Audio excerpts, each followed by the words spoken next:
तो अगर आप भी मेरी तरह एक ओला स्कूटर के ओनर हो लेकिन गवर्नमेंट की तरफ से मिलने वाली सब्सिडी को आपने क्लेम नहीं किया है या फिर आप नहीं जानते, देन इस वीडियो को आप अंत तक देखते रहिए, क्योंकि इस वीडियो के अंदर मैं मेरे स्कूटर के लिए सब्सिडी को क्लेम करने का जो प्रोसेस है वो आपको दिखाने वाला हूँ। अब ये सब्सिडी की जो राशि है वो अलग अलग स्टेट के अंदर अलग अलग है।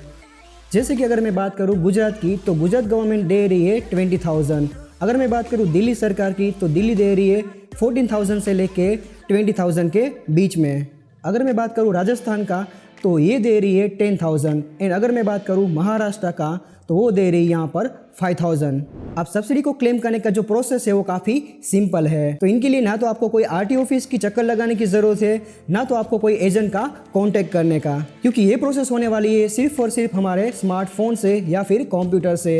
आई मीन टू से ये जो प्रोसेस है वो है एक ऑनलाइन प्रोसेस। लेकिन यहाँ पर सब्सिडी को क्लेम करने के पहले हमारे पास कुछ डॉक्यूमेंट को हमें रेडी करके रखना है। इनमें से सबसे पहला डॉक्यूमेंट है आरसी बुक। अब जिन लोगों के पास आरसी बुक नहीं है, इन दैट केस हमें यहाँ पर चाहिए व्हीकल का परमानेंट नंबर। सेकेंड नंबर का डॉक्यूमेंट हमें चाहिए हमारा आधार कार्ड। एंड थर्ड नंबर के ऊपर हमें चाहिए बैंक का डिटेल, जिसमें हमें चाहिए हमारा पासबुक या फिर कैंसल चेक। और इसी अकाउंट के अंदर हमें गवर्नमेंट की तरफ से सब्सिडी मिलने वाली है। अब यहाँ पर कैंसल चेक इसीलिए हमें देना पड़ता है क्योंकि कैंसल चेक के अंदर होता है बैंक का एक खास कोड जो कि है IFSC कोड, और इन्हीं IFSC कोड से हमारे बैंक की जो डिटेल्स है वो हमारे सरकार को मिल जाती है। अब ये सारे डॉक्यूमेंट को आप PDF फॉर्म के अंदर सेव करके रख सकते हैं या फिर आप अपने स्मार्टफोन से इसका फोटो भी निकाल सकते हैं। सब्सिडी को क्लेम करने से पहले हमें एक बेहद जरूरी बात को हमें ध्यान में रखना है। एंड अगर हम इस प्रोसेस को फॉलो नहीं करेंगे देन हमारी जो सब्सिडी है वो रिजेक्ट हो सकती है।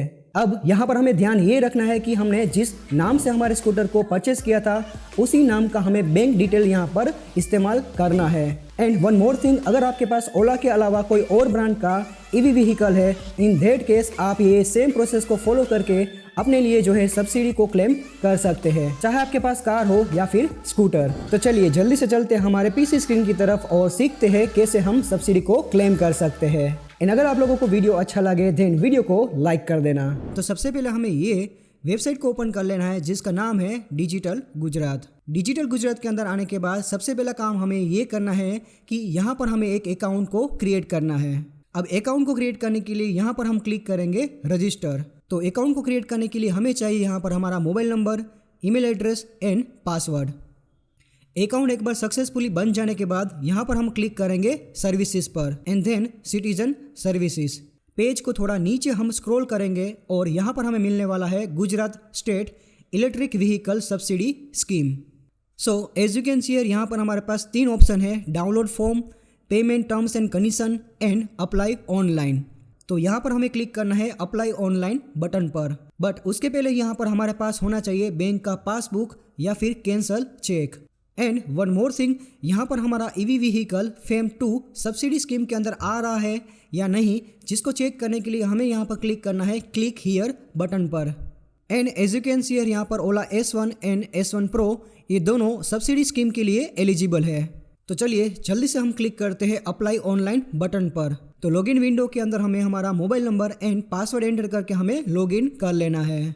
अब इस पेज के ऊपर हमें यहाँ पर क्लिक करना है कंटिन्यू टू सर्विस पर। तो यहाँ पर हमारे लिए एक रिक्वेस्ट ID क्रिएट हो चुका है जिसको हमें नोट डाउन कर लेना है।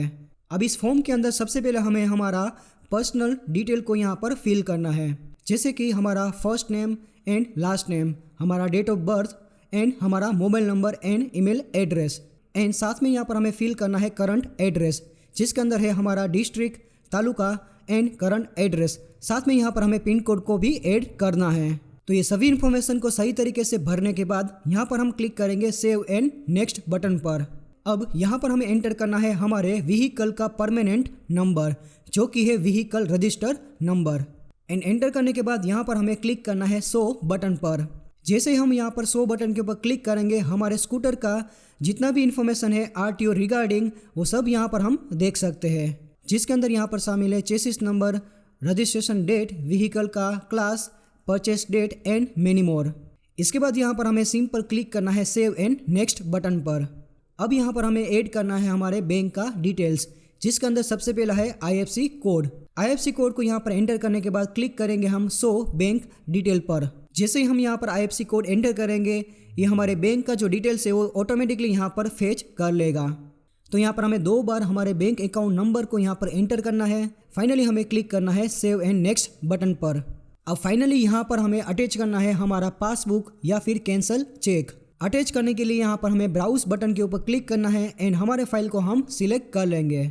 अब मेरे केस के अंदर यहाँ पर मैं पासबुक का इस्तेमाल करने जा रहा हूँ। पासबुक को यहाँ पर सिलेक्ट करने के बाद यहाँ पर हमें अपलोड बटन के ऊपर क्लिक करना है। अब यहाँ पर डाउनलोड बटन के ऊपर क्लिक करके हम वेरीफाई भी कर सकते हैं कि हमारा डॉक्यूमेंट वाकई में यहाँ पर अपलोड हो चुका है। उसके बाद यहाँ पर हमें टर्म एंड कंडीशन को टिक मार्क कर लेना है एंड देन हमें मोबाइल नंबर को फिर से एक बार जो है वेरीफाई करवाना है। फाइनली क्लिक कर देना है कंफर्म एंड फाइनल सबमिट पर। तो सक्सेसफुली हमने यहाँ पर सब्सिडी फॉर्म को यहाँ पर सबमिट कर दिया है। फॉर्म को डाउनलोड करने के लिए यहाँ पर हमें क्लिक करना है व्यू बटन पर एंड ये रहा हमारा फाइनल सबमिशन का PDF फाइल। वीडियो अगर अच्छा लगा हो देन वीडियो को लाइक कर देना एंड अगर आपके पास कोई भी सुझाव या फिर क्वेश्चन है देन आप नीचे कमेंट सेक्शन में पूछ सकते हैं।